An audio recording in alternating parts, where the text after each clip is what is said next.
একবার করে কামাইলো, একবার বাহর কামাইলো, একবার এই খুঁড়ির কামাইলো, এই খুঁড়ি দে বান্ধে এমনি করে থুয়ে যায়। থুয়ে গেতে গেতে আমরা চরের মানুষ আইনে মাতাবাড়ির মধ্যে জায়গা নিছি, মাতাবাড়ির মধ্যে জায়গা নিছি, এই মাতাবাড়ি শেষ হয়ে গেছে গা। তাইলে আমরা এই মানুষগুলো থাকুম কি? একটা স্কিম আহে, স্কিম ধরে ধরে এই কি এর খুঁড়ি ফালায়, এখানে কি অবস্থার খুঁড়ি ফালায়, এখানে মাথায়ও ধরে না, কোনো কামও দেয় না, হেংনের মধ্যে কোনো বল্টু চল্টু মারে না, বাইশে বসে গেতেছে গা, এখনই ভাঙতেছে। তাইলে এই মাতাবাড়ির মধ্যে আমরা থাকি কি অবস্থায়?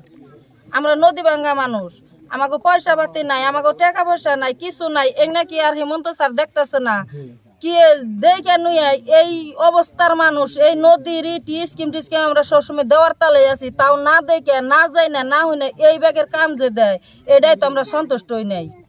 আমাকে আরো দুঃখিত, আমরা নাই টাকা পয়সা এখানে যাই নাই রিজার্ভ আমরা বাড়ি বানাবো, হেমন্ত ভাঙ্গে দিব, তখন আমরা ঠাই কোন হবো?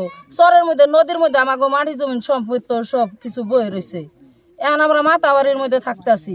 এই মাতাবাড়িও যদি শেষ হয়ে যায় তাহলে তাঙ্গো থাকার কোনো জুই নাই, তাহলে আমরা থাকুম কনে? আমাকে কোনো থাকারই নাই, কোনো স্থান নাই।